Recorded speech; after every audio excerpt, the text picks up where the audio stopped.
Plus ടുവിന് ശേഷം എന്തു പഠിക്കണം എന്ന് ചിന്തിക്കുമ്പോൾ എല്ലാവരുടെയും മനസ്സിലേക്ക് വരുന്ന വളരെ പ്രധാനപ്പെട്ട ഒരു സ്വപ്നമാണ് പൈലറ്റ് ആവുക എന്നത്. എങ്ങനെയാണ് പൈലറ്റ് ആവുക? ആകാശത്തൂടെ പറക്കുന്ന വിമാനങ്ങൾ കാണുമ്പോൾ വിമാനം ഓടിക്കുന്ന പൈലറ്റ് ആവാൻ കൊതിക്കുക സ്വാഭാവികമാണ്. കൊമേഴ്ഷ്യൽ പൈലറ്റ് ലൈസൻസ് നേടിയവർക്കാണ് നമ്മൾ കാണുന്ന വിമാനങ്ങൾ ഓടിക്കാനുള്ള അനുവാദം, ജോലി ലഭിക്കുക. CPL എന്ന് പറയുന്ന കൊമേഴ്ഷ്യൽ പൈലറ്റ് ലൈസൻസ് നേടാനുള്ള കടമ്പകൾ എന്തെല്ലാം? വിമാനവുമായി ബന്ധപ്പെട്ട് നമുക്ക് ലഭ്യമായ കോഴ്സുകളെല്ലാമാണ് എന്ന് നമുക്കൊന്ന് പരിശോധിക്കാം. 3 രീതിയിലാണ് വിമാനങ്ങൾ ഓടിക്കാനുള്ള പൈലറ്റ് ലൈസൻസ് ലഭ്യമാക്കിയിട്ടുള്ളത്. സ്റ്റുഡന്റ് പൈലറ്റ് ലൈസൻസ് ആണ് ഒന്നാം ഘട്ടം. 10ാം ക്ലാസ് കഴിഞ്ഞ ആർക്കും സ്റ്റുഡന്റ് പൈലറ്റ് ലൈസൻസ് നേടാവുന്നതാണ്. 16 വയസ്സ് പൂർത്തിയായിരിക്കണം. പൈലറ്റ് ആപ്റ്റിറ്റ്യൂഡ് ബാറ്ററി ടെസ്റ്റ് എഴുതിയിരിക്കുകയും വേണം. ശ്രദ്ധിക്കുക, DGCA ആണ് ഇന്ത്യയിൽ പൈലറ്റ് ലൈസൻസ് ഏത് വിധത്തിലുള്ളതാണെങ്കിലും നൽകുന്ന ആധികാരിക ഏജൻസി. DGCAയുടെ അംഗീകാരമുള്ള പൈലറ്റ് ലൈസൻസ് മാത്രമേ നമ്മൾ നേടാം. സ്റ്റുഡന്റ് പൈലറ്റ് ലൈസൻസ് നേടിയാൽ നമുക്ക് അടുത്ത ഘട്ടത്തിലേക്ക് പോകാൻ പറ്റും. +2 സയൻസ്, ഫിസിക്സും കെമിസ്ട്രിയും മാത്തമാറ്റിക്സും പഠിച്ചവർക്കാണ് അടുത്ത ഘട്ടമായിട്ടുള്ള പ്രൈവറ്റ് പൈലറ്റ് ലൈസൻസിന് കോഴ്സിന് അപേക്ഷിക്കാൻ പറ്റില്ല. 60 മണിക്കൂർ വിമാനം ഓടിച്ച് പരിശീലനം നേടിയവർക്കാണ്. അതിൽ തന്നെ 20 മണിക്കൂർ ഒറ്റക്ക് ഓടിക്കുകയും വേണം. ഇങ്ങനെയുള്ളവർക്കാണ് പ്രൈവറ്റ് പൈലറ്റ് ലൈസൻസ് നൽകുക. പ്രൈവറ്റ് പൈലറ്റ് ലൈസൻസ് അഥവാ PPL നേടിയവർക്ക് കൊമേഴ്ഷ്യൽ പൈലറ്റ് ലൈസൻസ് നേടാവുന്നതാണ്.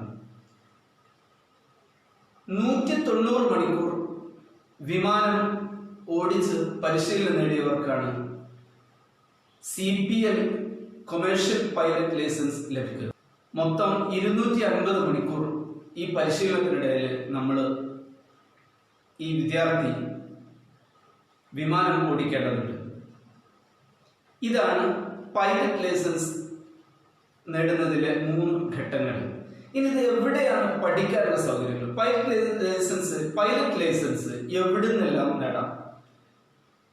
ഇന്ത്യയിൽ പൈലറ്റ് ലൈസൻസ് നൽകുന്നതിന് 2 ഏജൻസികളാണുള്ളത്. ഒന്ന് രാജ്യത്തെ വിവിധ ഫ്ലൈയിങ് ക്ലബ്ബുകളാണ്. രണ്ടാമത്തത് സർക്കാർ സംവിധാനം ആണ്.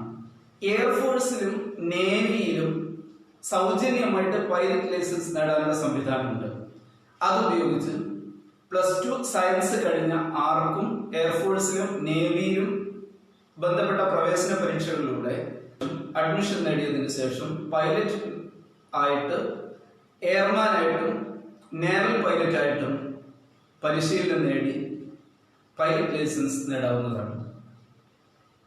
രണ്ടാമത്തത്, ഇതിന്റെ കൂടെ തന്നെ സർക്കാർ മേഖലയിലുള്ള ഇന്ദിരാഗാന്ധി നാഷണൽ ഉറാൻ അക്കാദമി എന്ന റായ്ബറേലിയിലെ കേന്ദ്ര ഗവൺമെന്റിന് കീഴിലുള്ള സ്വയംഭരണ സ്ഥാപനം നൽകുന്ന ഡിഗ്രി കോഴ്സിനോട് കൂടെയുള്ള പൈലറ്റ് ലൈസൻസ് ആണ്. അവിടെ പൈലറ്റ് ട്രെയിനിങ് നൽകുന്നുണ്ട്. ഡിഗ്രിയോട് കൂടി BSc ഏവിയേഷനോട് കൂടി പൈലറ്റ് ലൈസൻസ് കൂടി നൽകുന്നുണ്ട്. ഇതിൽ ഏതാണ് വേണ്ടത് എന്ന് വെച്ചാൽ നിങ്ങൾക്ക് ഓപ്റ്റ് ചെയ്യാം. അത് ലഭിക്കണമെങ്കിൽ അതിന് പ്രവേശന പരീക്ഷയുണ്ട്. ഗണിതശാസ്ത്രത്തിനും ഫിസിക്സിനും 50% മാർക്ക് നേടിയിട്ടുള്ള ഗ്രേഡ് പെർഫോമൻസ് ഉള്ള +2 കഴിഞ്ഞവർക്ക് ഇതിന്റെ പ്രവേശന പരീക്ഷ എഴുതാവുന്നതാണ്. IGRUയുടെ പ്രവേശന പരീക്ഷ എഴുതാം. പിന്നെ ഏറ്റവും പ്രധാനപ്പെട്ടത്, ഫ്ലൈയിങ് ക്ലബ്ബുകളിലാണ് പൈലറ്റ് ലൈസൻസ് നേടാനുള്ള അടുത്ത സാധ്യത. അപ്പൊ ഫ്ലൈയിങ് ക്ലബ്ബുകളിൽ നമ്മൾ നേരത്തെ പറഞ്ഞ സ്റ്റുഡന്റ് പൈലറ്റ് ലൈസൻസ് നേടുന്നു, അതിനുശേഷം PPL നേടുന്നു, അതിനുശേഷം കൊമേഴ്ഷ്യൽ പൈലറ്റ് ലൈസൻസ്. ഈ 3 ഘട്ടത്തിലൂടെ കടന്നുപോയാൽ മാത്രമേ CPL എന്ന് പറയുന്ന കൊമേഴ്ഷ്യൽ പൈലറ്റ് ലൈസൻസ് ലഭിക്കുകയുള്ളൂ. ഇനി ഇന്ത്യയുടെ വെളിയിൽ പോയിട്ട്, പുറത്ത് വിദേശ രാജ്യങ്ങളിൽ പോയിട്ട് നിങ്ങൾക്ക് പഠിക്കാൻ പറ്റും. Singapore, New Zealand, Australia, Canada, UK, France, US ഇങ്ങനെ വിവിധ രാജ്യങ്ങളിൽ പോയി നിങ്ങൾക്ക് പൈലറ്റ് ലൈസൻസ് നേടാവുന്നതാണ്. ശ്രദ്ധിക്കുക, ഒരു പൈലറ്റ് തനിക്ക് കിട്ടുന്ന ശമ്പളത്തെക്കുറിച്ചും തൻ്റെ തൊഴിലിനെ കുറിച്ചും കൃത്യമായി അറിയുന്നത് കൊണ്ട് തങ്ങളുടെ മക്കളെ പൈലറ്റാക്കാൻ എന്നും അധ്വാനിക്കും. അതുകൊണ്ട് തന്നെ കോഴ്സ് നേടിയതിന് ശേഷം ജോലി നേടുക എന്നത് ഏറെ ശ്രമകരവുമാണ്, വലിയ സംഖ്യ ഫീസായി വരുന്നതുമാണ്. 50 ലക്ഷവും 60 ലക്ഷവും ഒക്കെയാണ് ഒരാൾ കൊമേഴ്ഷ്യൽ പൈലറ്റ് ലൈസൻസ് കഴിഞ്ഞ് വരുമ്പോഴേക്കും ചെലവാകുക എന്നതാണ് ഇപ്പോഴത്തെ ചുറ്റുപാട്. മാത്രമല്ല, ഓരോ വർഷവും ഇയാളുടെ ലൈസൻസ് പുതുക്കേണ്ടതുണ്ട്, അതിനും ഭാരിച്ച സംഖ്യ വരുന്നു. പൈലറ്റ് മേഖലയിലേക്ക് വരുന്ന ആളുകൾ വളരെ ആലോചിച്ചു വേണം മുന്നോട്ട് പോകാൻ.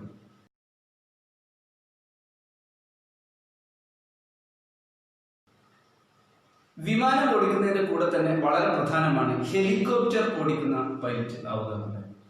Commercial helicopter pilot licence CHPL ഇതും രാജ്യത്തെ ഫ്ലൈയിങ് ക്ലബുകളിലാണ് ലഭ്യമായിട്ടുള്ളത്. Private helicopter pilot licence, commercial helicopter pilot licence എന്ന രീതിയിലാണ് ഇവിടെയും അതിൻ്റെ കടമ്പ നമുക്ക് കടക്കാനുള്ളത്. ഫ്ലൈയിങ് ക്ലബുകളിൽ +2 ഫിസിക്സും കെമിസ്ട്രിയും മാത്തമാറ്റിക്സും പഠിച്ച ആളുകൾക്ക് പ്രൈവറ്റ് ഹെലികോപ്റ്റർ പൈലറ്റ് ലൈസൻസ് നേടാം. അതിനുശേഷം കൊമേഴ്ഷ്യൽ പൈലറ്റ് ലൈസൻസും.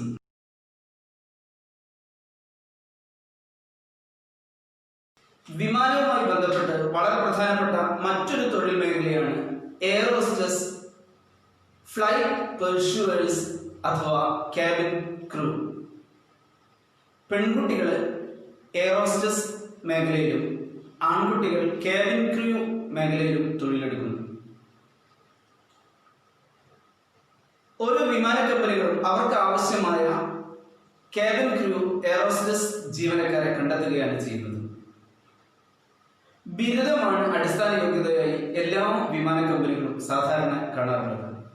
എന്നാൽ +2 കഴിഞ്ഞ കുട്ടികൾക്കും ഈ മേഖലയിൽ എത്തിപ്പെടാവുന്നത്. 163 സെന്റിമീറ്റർ ഉയരമുള്ള ആൺകുട്ടികൾക്കും 157.5 സെന്റിമീറ്റർ ഉയരമുള്ള പെൺകുട്ടികൾക്കും ഈ മേഖലയിൽ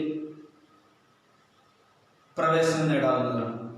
ഓരോ വർഷവും അപേക്ഷകരുടെ പട്ടിക പ്രസിദ്ധപ്പെടുത്തി ഒരു പ്രവേശന പരീക്ഷ നടത്തിയാണ് ഈ പരിശീലനത്തിലേക്ക് ഓരോ വിമാന കമ്പനികളും ഉദ്യോഗാർത്ഥികളെ കണ്ടത്. പൊതുവിജ്ഞാനം, ഭാഷാപരമായ കഴിവുകൾ, മാനസിക ശേഷി പരിശോധന എന്നിവ ഈ പരീക്ഷയുടെ ഭാഗമായി വരുന്നു. ഇംഗ്ലീഷ്, ഹിന്ദി, ഒരു പ്രാദേശിക ഭാഷ, ഒരു വിദേശ ഭാഷ, ഇവ സ്വതന്ത്രമായി ഒഴുക്കോടെ സംസാരിക്കാൻ കഴിയുക എന്നത് ഈ മേഖലയിൽ തൊഴിൽ നേടുന്നതിനും പരിശീലനം നേടുന്നതിനും വളരെ സഹായകമാണ്. ഡിപ്ലോമധാരികൾക്കും ഈ മേഖലയിൽ എത്തിപ്പെടാവുന്നതാണ്. 19നും 25നും ഇടയിൽ പ്രായമുള്ളവർക്ക് എയർ ഹോസ്റ്റസ്, ക്യാബിൻ ക്രൂ മേഖലയിൽ പരിശീലനം നേടി ആ രംഗത്തേക്ക് തൊഴിൽ കണ്ടെത്താം.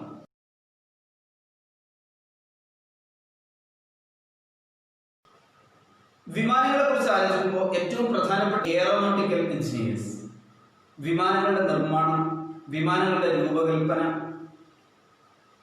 വിമാനങ്ങളെ കുറിച്ചുള്ള ഗവേഷണങ്ങൾ, വിമാനവും അനുബന്ധമായ കമ്പനികളുടെയും പ്രധാനപ്പെട്ട എഞ്ചിനീയറിംഗ് മേഖലയിലുള്ള സേവനം, അതിൻ്റെ നിയന്ത്രണ സംവിധാനങ്ങളും ഏജൻസികളും ഉള്ള തൊഴിൽ, ഇതെല്ലാം ആണ് എയറോനോട്ടിക്കൽ എഞ്ചിനീയേഴ്സിന്റെ പ്രധാന.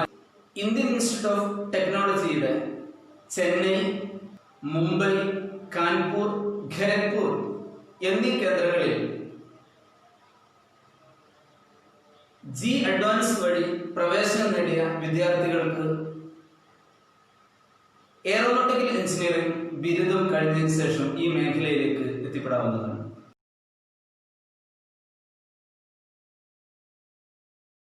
വിമാനങ്ങളുടെ അറ്റകുറ്റപ്പണികൾ മെയിൻ്റനൻസുമായിട്ട് ബന്ധപ്പെട്ട വളരെ പ്രധാനപ്പെട്ട ഒരു മേഖലയാണ് എയർക്രാഫ്റ്റ് മെയിൻ്റനൻസ് എഞ്ചിനീയറിംഗ്, AME. 3 വർഷത്തെ ബിരുദ കോഴ്സാണ് എയർക്രാഫ്റ്റ് മെയിൻ്റനൻസ് എഞ്ചിനീയറിംഗ്. ശ്രദ്ധിക്കുക, AMEയുടെ വിജയ ശതമാനം വളരെ കുറവാണെന്ന് അനുഭവങ്ങൾ ഓർമ്മപ്പെടുത്തുന്നു. വിമാനങ്ങളുടെ സർവീസുമായി ബന്ധപ്പെട്ട സൂപ്പർവൈസറി മേഖലയിലുള്ള തൊഴിലാണ് എയർക്രാഫ്റ്റ് മെയിൻ്റനൻസ് എഞ്ചിനീയർമാരുടെ.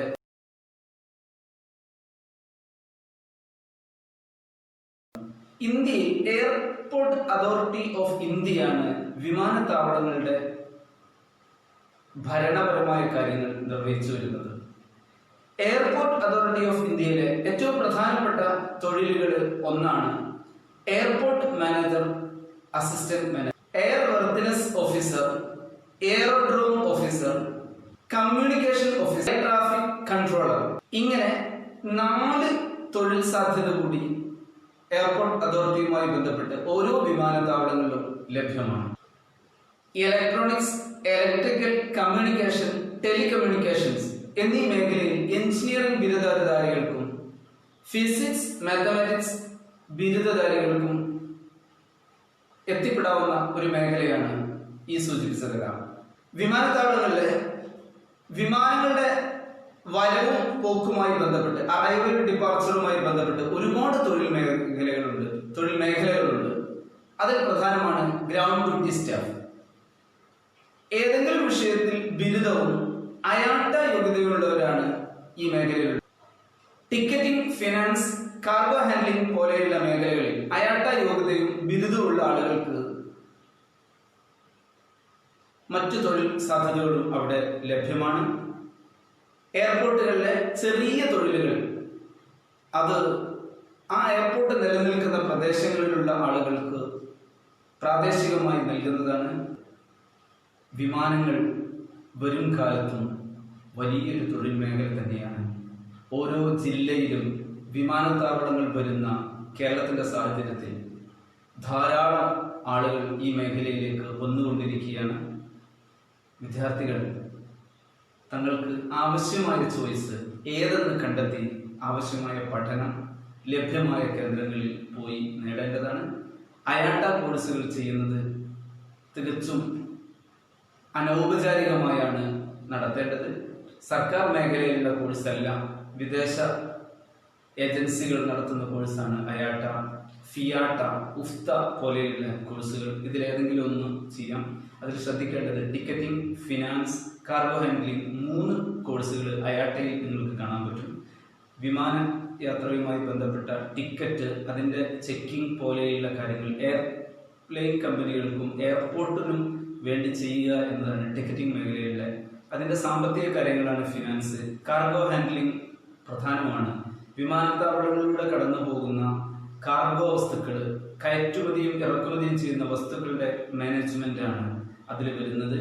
അതിൽ എക്സ്പ്ലോസീവ്സ് ഉൾപ്പെടെയുള്ള കാർഗോ ബന്ധപ്പെട്ട കാര്യങ്ങൾ ചെയ്യുന്ന അതിൻ്റെ പ്രത്യേക സവിശേഷമായ കോഴ്സുകളുണ്ട്. അത് ശ്രദ്ധിച്ച് നിങ്ങൾ ചെയ്യുക. വളരെ പ്രധാനമാണ്. വിമാനത്താവളങ്ങളിൽ ഇത്തരം തൊഴിലുകൾ കഴിവുള്ളവർക്ക് എന്നും ലഭ്യമാണ് എന്ന് കൂടി ഓർക്കുക. നിങ്ങൾ ഈ ചാനൽ സബ്സ്ക്രൈബ് ചെയ്തില്ലെങ്കിൽ സബ്സ്ക്രൈബ് ചെയ്യണം. ലഭ്യമായ നിങ്ങളുടെ സുഹൃത്തുക്കൾക്ക് ഈ വീഡിയോ ഷെയർ ചെയ്യാനും നിങ്ങൾ മറക്കരുത്. നമുക്കൊരു അറിവ് മറ്റൊരാൾക്ക് പകർന്നു നൽകുന്നത് ഏറെ പ്രയോജനപ്പെടുമെന്ന ലക്ഷ്യത്തോടുകൂടി, വിശ്വാസത്തോടുകൂടി നിങ്ങൾ മറ്റുള്ളവർക്ക് ഈ വീഡിയോ ഷെയർ ചെയ്യുമല്ലോ. സബ്സ്ക്രൈബ് ചെയ്യാൻ മറക്കരുത്. Thank you very much.